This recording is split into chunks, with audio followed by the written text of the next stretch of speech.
versículo de número 54, você poderá acompanhar o que diz a leitura. E diz assim: ouvindo eles isto, enfureciam-se no seu coração e rilhavam os dentes contra ele.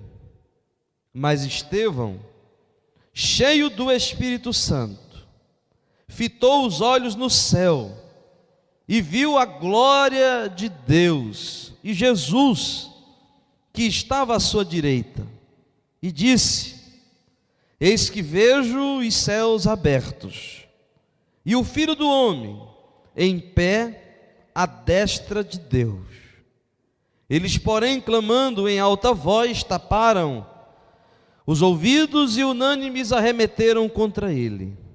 E lançando-o fora da cidade, o apedrejaram.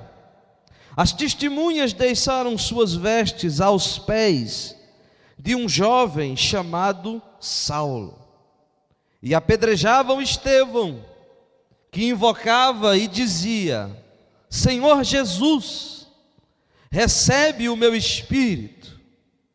Então, ajoelhando-se, clamou em alta voz: Senhor, não lhes imputes este pecado. E com estas palavras adormeceu. Apenas a primeira parte do versículo 1 do capítulo 8. E Saulo consentia na sua morte. Vamos ler juntos essa última frase? Todos. E Saulo consentia na sua morte. Deus, obrigado por essa manhã, por esse encontro, por estes irmãos que aqui se reúnem, e queremos aproveitar do melhor modo possível esta manhã. Dá-nos ouvidos que sejam atentos, dá-nos um coração acolhedor daquilo que seja teu, daquilo que seja a palavra do Evangelho, daquilo que sejam a sabedoria da vida, daquilo que seja o resultado da revelação do teu Espírito para nós. Graças te damos pela disposição de aqui estarmos, e te rogamos que nessa manhã nenhum de nós sejamos de um modo ou de outro prejudicados por qualquer interferência que seja, mas que possamos sair daqui desta manhã com a compreensão alargada, com o discernimento ampliado daquilo que nos compete saber por meio da vida deste teu servo. É o que nós pedimos e já te agradecemos em o nome de Jesus. Amém. Os irmãos podem sentar. Meus irmãos, quando nós falamos aqui sobre estas duas primeiras partes que preparou, por assim dizer, o terreno para o que a gente vai ver hoje, foi para que você tivesse consciência de duas coisas. E como é importante você saber disso. Primeira coisa, você precisa ter consciência de que no caminho da religiosidade, e eu acho que não foram uma nem duas vezes que eu já tratei sobre o que é a religiosidade, é o caminho que eu, com aquilo que eu chamo de minha doutrina, meus costumes, minha tradição, meus rituais, minhas liturgias, com todo esse pacote, eu digo que vou até Deus, por causa disto. Então isso é religiosidade, é quando eu estabeleço eu mesmo o caminho que me levará até Deus. Isso é religiosidade. E religiosidade existe e pode existir nos mais diferentes ambientes, onde não há consciência do Evangelho. Então, por exemplo, eu uso o nosso exemplo, porque é mais fácil da gente compreender. Uma igreja evangélica, seja ela qual for, dependendo do nível de compreensão do evangelho, o que existe pode ser apenas religiosidade, somente. É quando alguém acha que vai para Deus porque frequenta o culto. É quando alguém acha que vai para Deus porque dá o dízimo. É quando alguém acha que vai para Deus porque creu do modo que disseram-lhe que era correto crer. Se o fundamento é esse, isso é religiosidade. Por exemplo, no caso do catolicismo romano, isso já é explícito. Quando se diz nos seus dogmas que ninguém terá Deus por pai sem ter a igreja por mãe, isso está dito. Quando nos seus dogmas dizem que o modo de alguém ser feito filho de Deus e por conseguinte filho da igreja é através do batismo, isso já está dito de forma explícita. Isso é religiosidade. É quando eu circunscrevo o caminho até Deus a partir de regramentos humanos. No nosso caso, isso não é declarado abertamente. Muitos até dizem, é Jesus que nos salva. Mas essa é uma declaração que, quando se percebe na sua aplicação do cotidiano, já não é muito Jesus, já é essas tradições do qual eu estou falando aqui.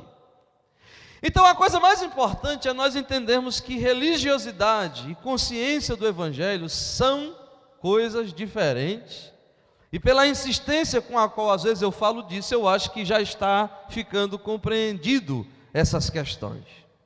Mas eu estou lhe dizendo isso porque eu quero lhe afirmar que mesmo no terreno da religiosidade, há muita gente sincera, muita gente honesta, há muita gente que faz o que faz com essa crença de que esse de fato é o caminho que leva para Deus, sem a consciência do Evangelho instalada, mas com a credulidade pura de quem diz, eu vou fazer assim porque assim eu chego até Deus. Isso não é difícil de você perceber. Eu conheço várias pessoas que são muito sinceras nesse seu caminho religioso. Mas por outro lado, eu não posso descartar de que não é possível que nenhum ambiente religioso esteja livre da contaminação da perversidade religiosa. Isso também é importante, porque notadamente quando a minha relação com Deus não se pauta com a consciência do Evangelho, mas sim pelo caminho que eu digo que é este caminho das doutrinas, dos ritos, dos costumes, das tradições, das frequências, das obediências, obviamente que isso se instala uma disputa com os outros caminhos religiosos e acaba se perversificando, como é o caso dos fariseus no dia de Jesus. Por isso que quando Jesus anunciou o Evangelho nos seus dias, a sua mensagem foi atribuída ao próprio Beelzebu, porque na perversificação da religião, qualquer voz que destoe daquela é tida como diabo.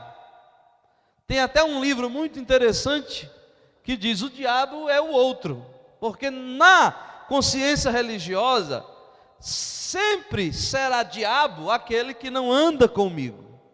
E isso aconteceu também com Paulo. Portanto, hoje pela manhã a gente entra na história propriamente de Paulo com a seguinte compreensão: Paulo era um fariseu sincero e que de sincero passou também a ser um fariseu perverso. Sincero na construção da sua história e depois perverso. E na sua perversidade, a sua consciência começou a latejar, a incomodar. É o que a gente vai ver hoje no episódio de Estevão. Até nós chegarmos na vida de Estevão, que é o texto que nós lemos aqui, O que é que aconteceu? Bom, aconteceu tudo. Aconteceu Jesus. Aconteceu o Evangelho encarnado. Aconteceu a pregação da Boa Nova. Aconteceu a chegada do Reino de Deus. Aconteceu a revolução do amor, que foi trazendo para junto de si os que estavam excluídos. Aconteceu o renascimento da esperança, mas também aconteceu a reação raivosa que decapitou João Batista, reação raivosa que de forma urdida e horrorosa fez com que na escuridão das tramas Jesus fosse vendido. Aconteceu a prisão mais absurda na moita do Getsemane. Aconteceu a morte de Jesus. Mas também aconteceu fatos extraordinários. Aconteceu o fato de que véu se rasgou de alto a baixo. Aconteceram terremotos. Mortos ressuscitaram. Aconteceu também muitas lágrimas, principalmente aquelas que foram derramadas no intervalo da sexta para o domingo. E mais ainda por aqueles que antes haviam feito promessas que eram incapazes de cumprir, como foi Pedro. Mas também aconteceram muitas surpresas, como a de Maria Madalena, que ouviu como se fosse jardineiro a voz do seu Senhor. Anjos que disseram: ele não está aqui, ele ressuscitou. Aconteceu o grande milagre da história. Aconteceu o despertamento dos discípulos, daquele punhado de homens medrosos que de repente, numa sala fechada, viram aquele que disse: paz seja convosco. Eles viram. Aconteceu um salto de fé extraordinário. Aconteceu também a promessa que dizia: ninguém faz nada, apenas espera, porque vocês receberão um poder, e este poder em vocês fará com que vocês se lancem ao mundo como testemunhas do Evangelho de Jesus. Tudo isso aconteceu, e aconteceu mesmo.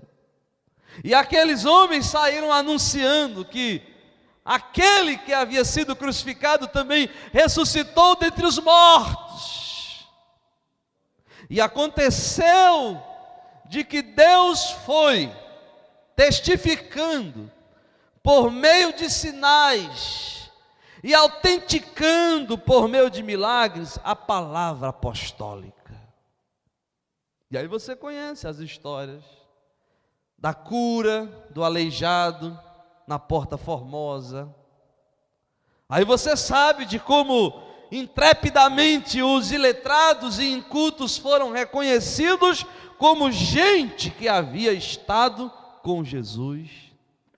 Tudo isso aconteceu. E onde está Saulo enquanto isso acontece? Bom, não se pode precisar, mas alguns acham que ele nem estava em Jerusalém e que ouviu as notícias de mais um grupo que se levantava em torno de um suposto Messias. Só que dessa vez a coisa era mais forte. Dessa vez eles anunciavam com muita certeza que ele havia ressuscitado. Mas a pergunta que eu lhe faço é: como é que essa história chegou nos ouvidos de Saulo? Quer saber? Como é que essa história toda chegou nos ouvidos de Saulo? Mateus, capítulo 28, versículo 12. Isso tudo que eu estou falando não chegou aos ouvidos de Paulo ou de Saulo da forma como eu lhes digo. Nos ouvidos de Saulo, a conversa, a notícia chegou assim, Mateus 28:12. Reunindo-se eles em conselho com os anciãos, deram grande soma de dinheiro aos soldados.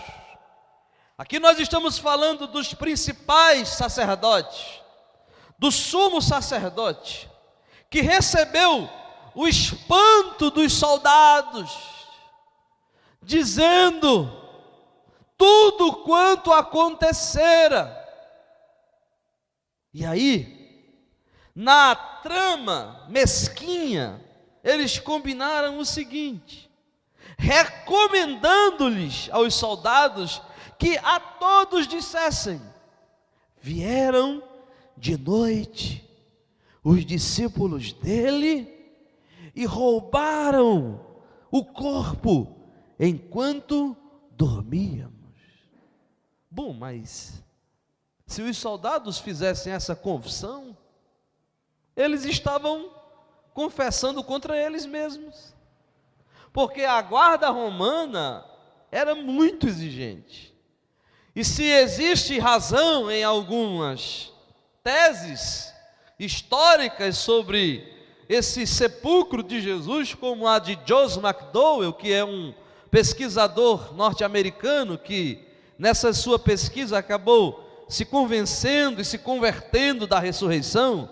Tem até um livro que ele escreveu chamado Evidências que Exigem um Veredito, aonde ele diz que era impossível que houvesse um roubo do corpo de Jesus.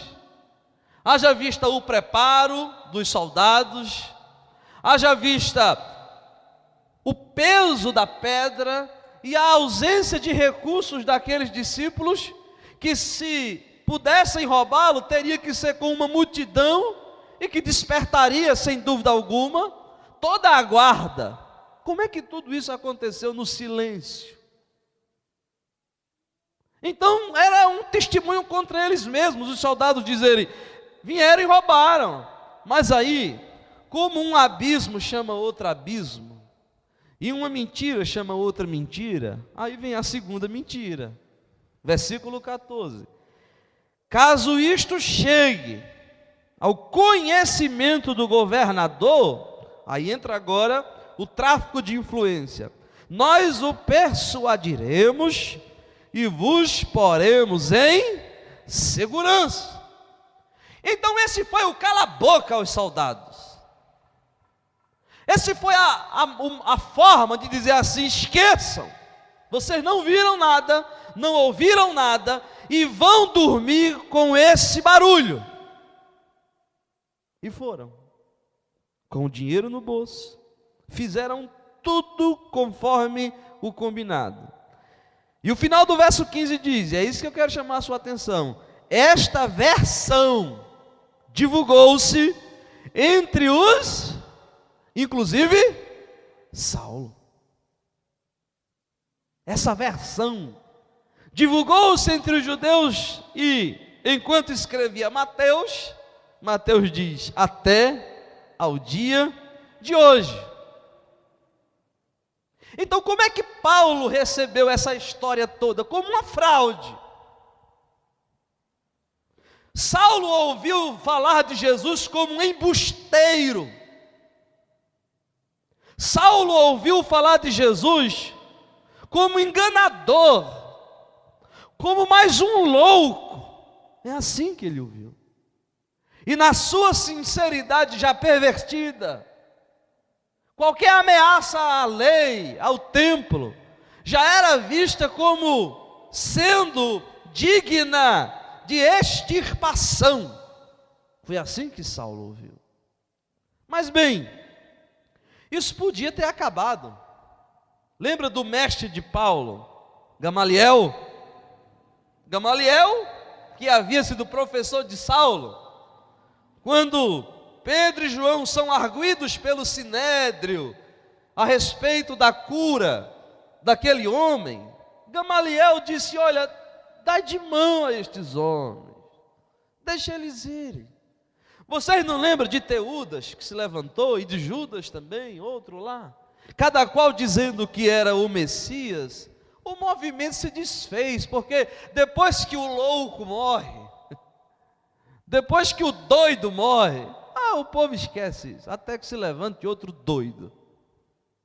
Então deixa eles irem. Agora, se não for louco, vocês vão estar numa luta contra Deus. Então vamos todo mundo repetir o gesto de Pilatos: lava a mão e deixa correr.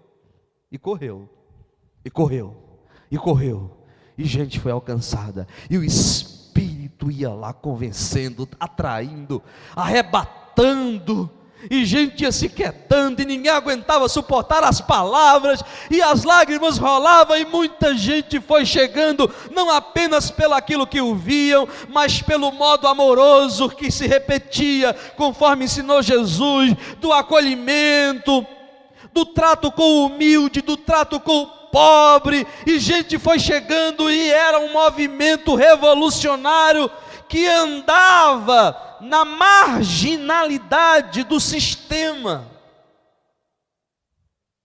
que andava na beirada das instituições.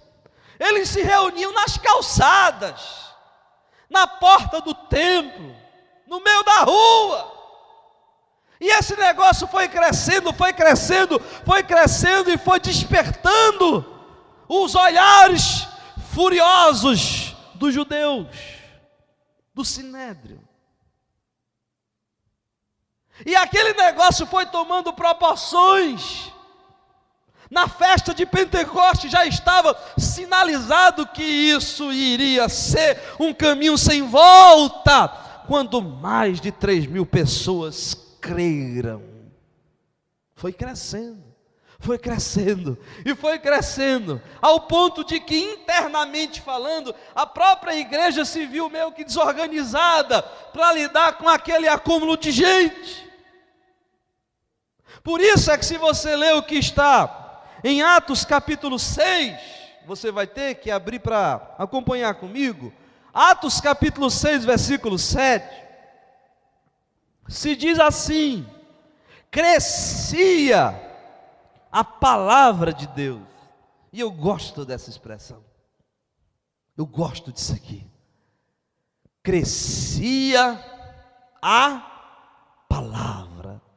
Não crescia a igreja de Pedro, não crescia a igreja de João, não crescia o movimento de André.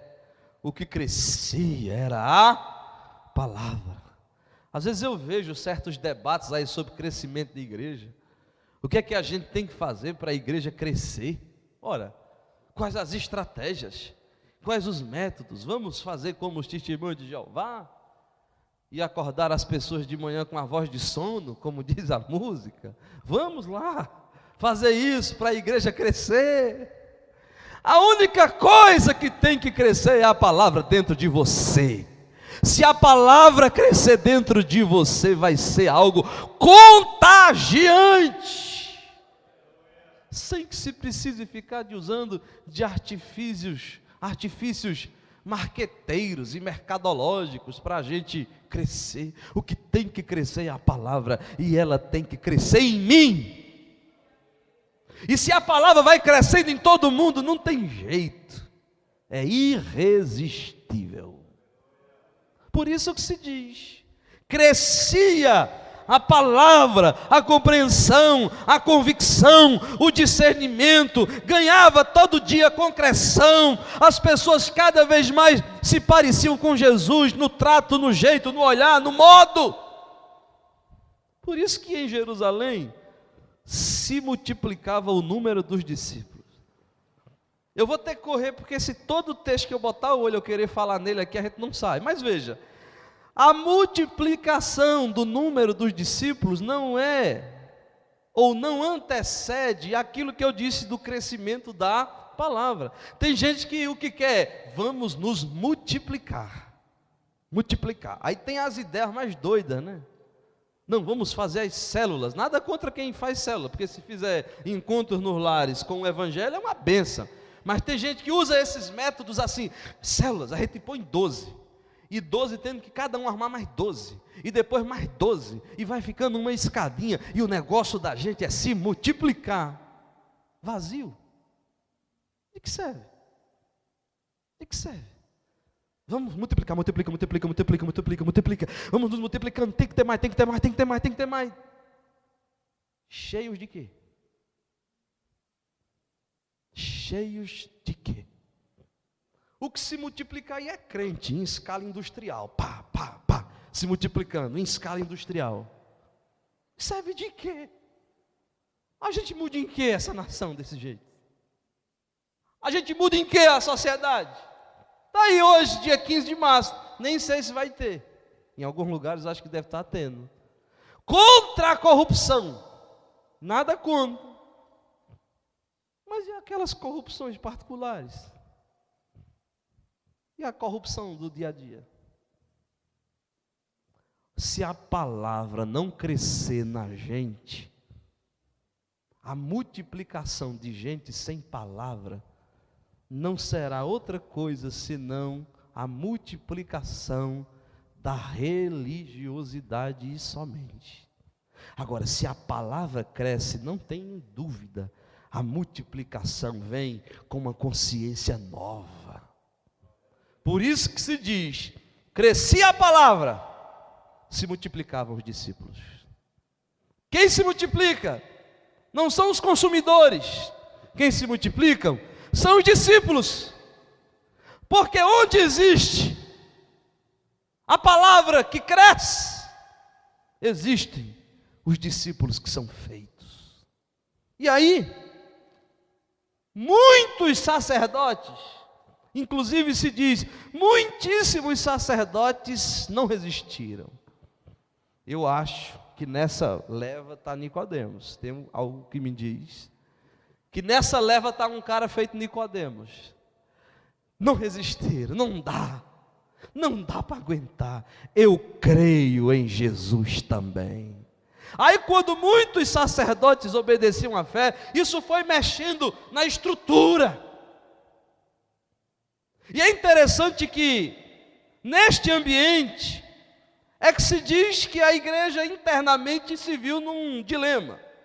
E qual foi o dilema que a igreja se viu? No iniciozinho do capítulo 6 diz: naqueles dias, multiplicando-se o número dos discípulos, houve uma murmuração. O negócio começou a ficar desmantelado, no que diz respeito à organização das coisas. Havia a distribuição de alimento, porque eles estavam vivendo o Evangelho. E quem vive o Evangelho, antes de qualquer coisa, entendeu que se serve a Deus servindo ao outro. E aí aquelas viúvas pobres encontraram acolhimento no caminho daqueles discípulos. Mas onde tem gente tem problema? Ou você já viu diferente? Onde tem gente tem dificuldade? Como aquele ditado já antigo que se diz do irmão: pastor, vou em busca da igreja perfeita. E o pastor diz: quando achá-la, não entre, não estrague ela.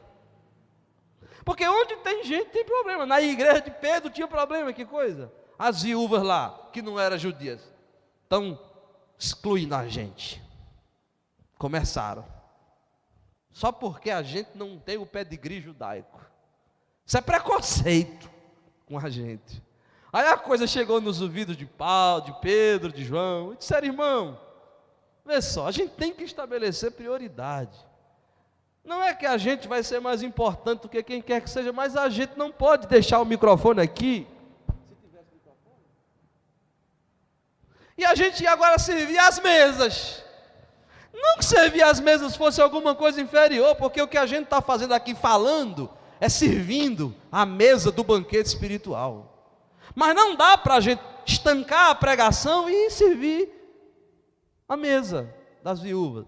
Então vamos fazer o seguinte: escolham entre vocês, veja a naturalidade das coisas.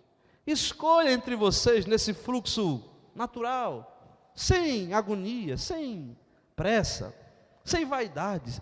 Escolha entre vocês 7 homens, agora que sejam homens de verdade, cheios do Espírito, da graça, gente cujo coração seja servo, e põe para servir, e a gente continua pregando e orando, pregando e orando, pregando e orando, pregando e orando.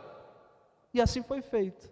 E entre estes, o primeiro que encabeçou a lista foi Estevão. E aí, sobre Estevão, o versículo 8 do capítulo 6 diz que ele, Estevão, era cheio de graça e poder, fazia prodígios e grandes sinais entre o povo. E aqui eu já quero colocar diante de vocês agora esse outro personagem.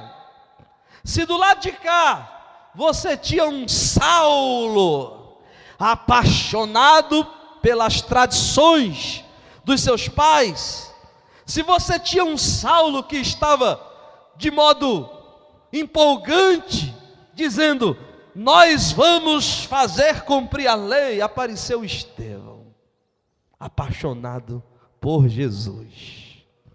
Apareceu esse homem que pregava com uma graça, que Deus ia acompanhando com sinais e prodígios. E Estevão foi se destacando, não nesse destaque carnal, mas Estevão foi sendo visto pela sua capacidade, pela sua paixão de falar de Jesus. E aí, deixa eu lhe dizer uma coisa, e eu quero que você não esqueça isso. A paixão sincera de Estevão incomodou o zelo religioso dos fariseus. Você escutou isso que eu estou lhe dizendo? Isso acontecerá enquanto a história é história. Quem é muito legalista, zeloso, não suportará perto dele aquele que anda com o espírito leve, pregando a palavra com paixão. Não suporta, começa a incomodar. Para quem estava domingo à noite aqui, ele vai dizer aquela frase: não fui com a cara dele. Não fui com a cara dele. Eu não fui com a cara desse Estevão. Sabe por que não foi? Porque você faz as coisas supostamente para Deus sob o peso do legalismo, enquanto Estevão anda leve, anunciando, falando com graça, com amor. Por isso que não é de se estranhar que se diga que no versículo 9, levantaram-se, porém, alguns que eram da sinagoga chamada dos libertos, dos sirineus, dos alexandrinos e dos da Cilícia e Ásia, e discutiam com Estevão. Os libertos, engraçado isso. Os libertos, os da sinagoga dos libertos. De quê? Foram conversar, debater com Estevão. Vamos lá! Ponha, Estevão, os seus argumentos. E segundo se diz o texto, olhe bem isso, versículo 10, e não podiam resistir, olha que coisa linda, à sabedoria e ao espírito pelo qual ele falava. Enquanto eles estavam nos pergaminhos, procurando aqui e acolá, Estevão estava no Espírito, com a sabedoria de Deus, dizendo com paixão, com graça, e eles ficaram perdidos, porque não se suportava o Espírito com o qual Estevão falava. É o que eu digo, legalista é legalista, todo tempo legalista é legalista, seja onde for. Legalista está preso às mecânicas, legalista está preso às referências, mas não há o espírito leve, que anuncia como quem crer, que não anuncia como quem convenceu-se mentalmente que é, anuncia como quem a palavra já encheu o coração, não anuncia como se estivesse falando de uma fórmula matemática. Olha aí, Estevão, aqui diz isso, aqui também diz isso, aqui diz isso. Não, Estevão anunciava crendo, essa era a diferença. Anunciava o evangelho com a paixão, e não podiam resistir, e quando não podiam resistir, aí iam para o golpe baixo, como é costume. Aí vamos para as estratégias tenebrosas. Aí o versículo 11 diz, então subornaram, olha a prática se repetindo, subornaram, dá dinheiro, para que alguns coitados dissessem mentiras. E subornaram, e eles saíram dizendo: Estevão está blasfemando contra Moisés e contra Deus. E uma vez que tinham estes papangus comprados para dizerem a mentira, aí agora eles sublevaram o povo. Olha aí o que é que Estevão diz. E quando sublevaram o povo, disseram: há uma acusação formal, levemos este homem ao sinédrio. Veja que Estevão é o primeiro mártir da história da igreja. E o primeiro mártir da história da igreja apenas prova como o legalismo religioso não suporta a verdade, e conforme aconteceu no passado, os profetas são silenciados. Traz Estevão para o sinédrio, e até aqui você não viu falar de Saulo, mas ele está presente no movimento todo aqui. Apresentaram as testemunhas falsas. As testemunhas disseram: Estevão está falando contra o lugar santo, contra a lei, porque o temos ouvido dizer que esse Jesus o Nazareno destruirá este lugar e mudará os costumes que Moisés nos deu. De um lado você tem os amargos, gente amarga. Escute uma coisa que eu vou lhe dizer aqui, irmãos. Quem serve a Deus, ou pelo menos quem diz servir a Deus, mas não sabe o que é a alegria do Espírito, quem serve a Deus apenas por códigos, por mandamentos, vai ficando amargo, vai ficando azedo, sem alegria, aquele semblante ranzindo. E está Estevão lá feliz da vida, anunciando a Jesus, meu Senhor, que ressuscitou. Aí vamos mentira. Até que chegou no sinédrio. E quando chegou no sinédrio, o versículo 15 diz assim, Atos 6, todos os que estavam assentados no sinédrio, fitando os olhos em Estevão, fitando com raiva, viu? Assim, todo mundo com aquela face de ódio. Quando viram o rosto de Estevão, viram o seu rosto como se fosse um rosto de anjo. A paz no olhar, a paz no rosto. De um lado, a face de um anjo, e do outro lado, os rostos dos diabos, odiando, rilhando os dentes contra Estevão. E quem estava nesse meio? Saulo, já nervoso. Aí Estevão vai pregar no meio da anciarada toda. Estevão vai pregar. E acusaram Estevão de ser contra Moisés. Ele começa de Abraão, chega em Moisés. Estevão vai até o templo, disseram que ele era contra o templo. Ele vai só dizer o óbvio. Ele vai dizer: Deus não habita em templos feitos por mãos de homens. É Estevão pregando o que é.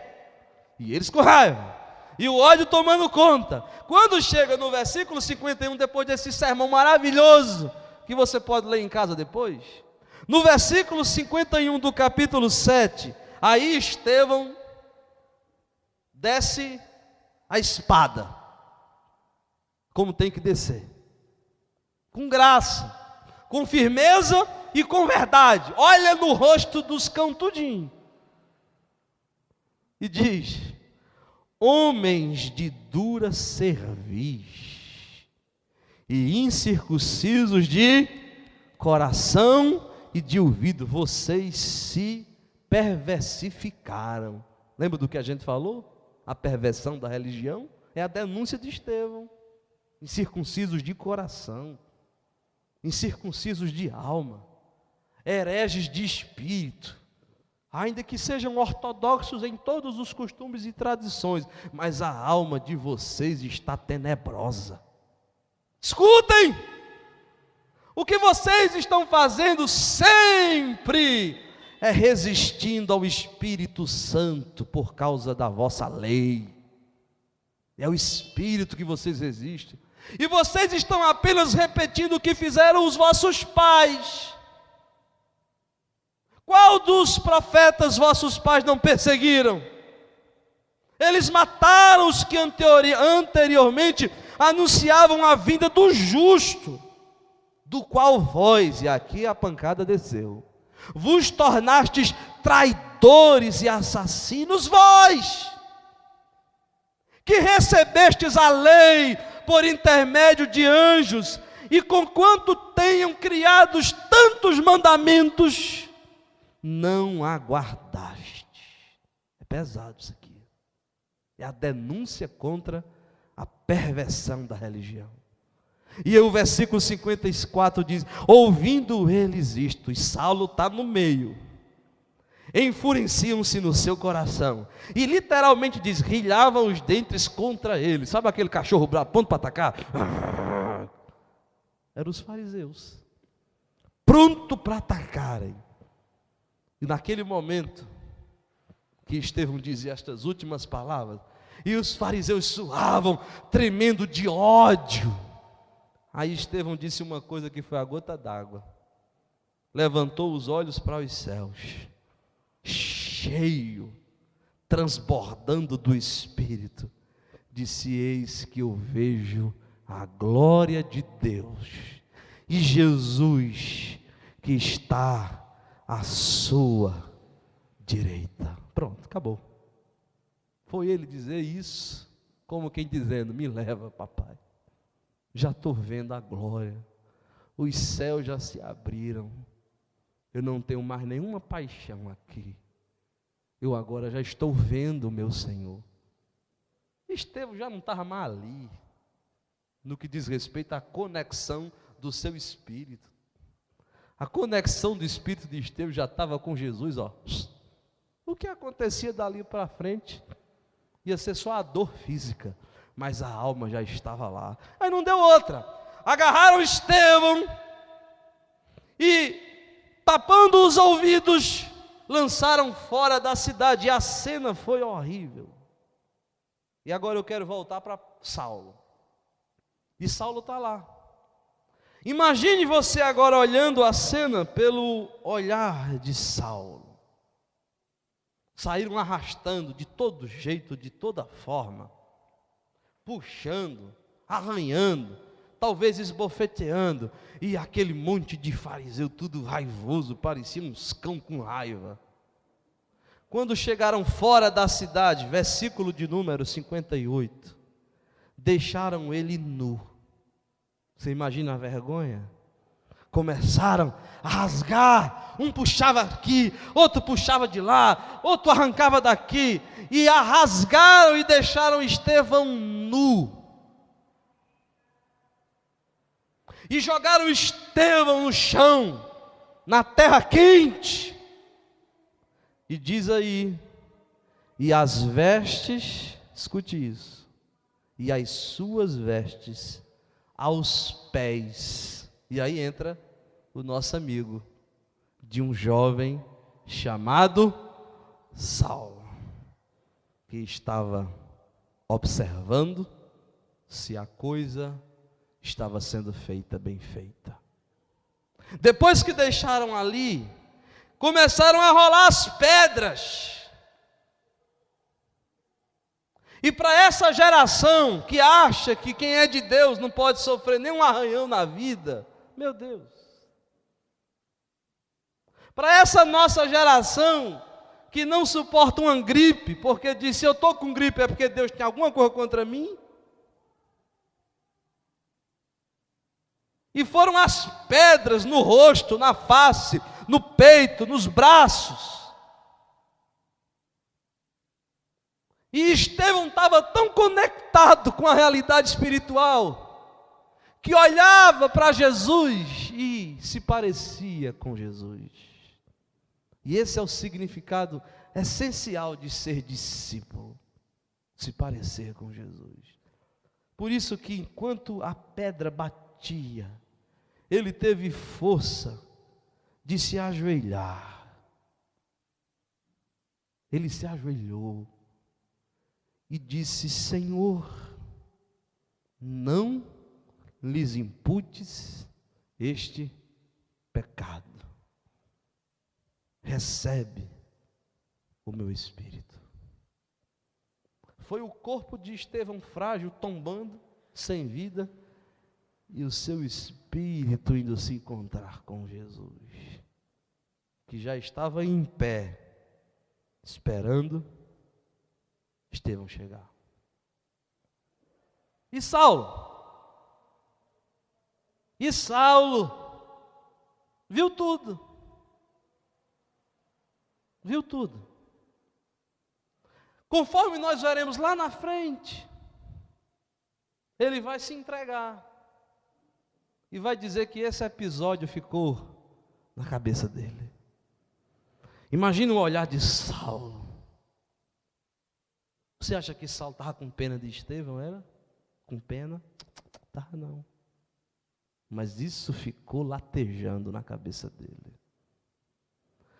O início do capítulo 8 de Atos, é o último texto que eu vou ler hoje pela manhã, diz assim, Atos 8, primeira parte. E Saulo, que deveria até ser uma parte do versículo 60, né? Quem dividiu aqui colocou essa frase no capítulo 8, mas em algumas Bíblias está até colocado como se fosse continuidade. E Saulo consentia na sua morte. E eu quero falar a você sobre essa palavra. Porque de tudo que eu falei hoje, já que a nossa reflexão é sobre Saulo, essa é a palavra de hoje. Expressão grega que significa sineudokel. Saulo, sineudokel. Essa palavra grega, sineudokel, significa ter prazer com. Saulo tinha prazer com a morte de Estevão. A tradução mais corrente está certíssima quando diz que Paulo ou Saulo consentiu. Essa expressão consentiu parece que dá a ideia de uma autorização, né? Ele autorizou. Mas é mais do que isso, é uma dimensão interna. Consentiu é sentir com. Paulo estava unido em espírito na matança a Estevão. Sentiu com a morte. Enquanto do outro lado, Estevão consentia com a vida. Sentia com Jesus. O que é que eu quero que você guarde no seu coração? O olhar de Estevão não eram para os seus algozes odiosos, eram para a vida. Estevão sentia com Jesus. Ele sentia tanto com Jesus que, como Jesus, ele perdoou. Ele sentia tanto e consentia tanto com a vida, que ele é a vida, que ele foi capaz de dizer assim: não lhes imputes este pecado. Do outro lado estava Paulo, consentindo com a morte. Estevão no chão, Saulo em pé. Estevão sangrando, Saulo sorrindo. Estevão perdoando, Saulo odiando. Estevão cheio do Espírito, Saulo cheio de ódio. Olhe bem para mim. E Jesus, olhando isso, imagine se você pudesse ser levado naquelas câmeras que vai estar olhando de cima para baixo. Não tem isso? No filme de Mel Gibson não tem uma lágrima calhada do céu e você vai vendo chegar. Imagine o olhar de Jesus E Jesus, amando Estevão, e também amando a Saulo. Você entendeu isso? Como é que Jesus enxergou? Eram dois. Jesus amava Estevão, mas amava a Saulo. Estevão era essa estrela cadente. Morreu jovem. Sua vida foi como um relâmpago. E Saulo estava lá, cheio de ódio. E Jesus dizendo: daqui a pouco chega a sua hora. Eu vou lhe derrubar do seu cavalo, do cavalo do seu orgulho, do cavalo da sua arrogância, do cavalo da sua presunção. Você está lutando contra mim. Gamaliel, seu mestre, estava certo. Lute comigo e vamos ver quem fica no chão. Mas Jesus não estava odiando Paulo, estava amando Paulo. Não estava amando as suas obras, não estava aprovando o seu comportamento, mas a graça do amor estava sobre ele. Do contrário, bastava um sopro de Jesus e Saulo teria virado fumaça. Mas mais tarde será dito: este é para mim um vaso escolhido. Sabe o que é que mais me impressiona nessa história toda que eu estou lhe dizendo? É a graça de Deus. Estevão, quando chegou lá, a palavra Estevão significa coroa. Eu não duvido nada que Jesus tenha dito: venha Estevão, minha alegria e minha coroa. Sua vida foi rápida, tão ligeiro, passou voando, mas deixou uma marca impressa na mente de Saulo, profunda, de como é, ou como são, os discípulos de Jesus. Eu encerro hoje pela manhã, apenas lhe dizendo que a graça da vida sempre prevalecerá sobre os desejos da morte. Sempre prevalecerá. Os consentimentos da morte podem parecer vitoriosos aqui e agora, mas jamais suportarão os consentimentos da vida. Por isso que eu lhe digo hoje com toda certeza: nós nunca deveríamos ter olhares judiciosos para ninguém. Para ninguém. Nós nunca deveríamos assumir esse papel de quem olha de baixo, de cima para baixo. Porque o algoz de hoje pode ser o apóstolo de amanhã. Porque a besta raivosa de agora pode ser o cordeiro do sacrifício amanhã. E cada um é cada um. Estevão passou rápido, mas deixou um brilho. Saulo não. Saulo ainda iria fazer muita maldade. E conforme nós vamos ver no próximo domingo pela manhã, o seu desejo de morte estava latente. Por isso que ele se apresenta, dizendo: se estão precisando de um cara para dar o fim nesses discípulos de Jesus, esse cara sou eu. Nem era Roberto Carlos, mas ele dizia: esse cara sou eu. Agora eu quero uma coisa, eu quero autoridade. Eu quero autoridade. Me dê cartas e eu vou bater no inferno, mas eu não deixo um vivo. E foi. E no caminho de Damasco, grande foi a queda do cavalo. Mas isso a gente vê no próximo domingo.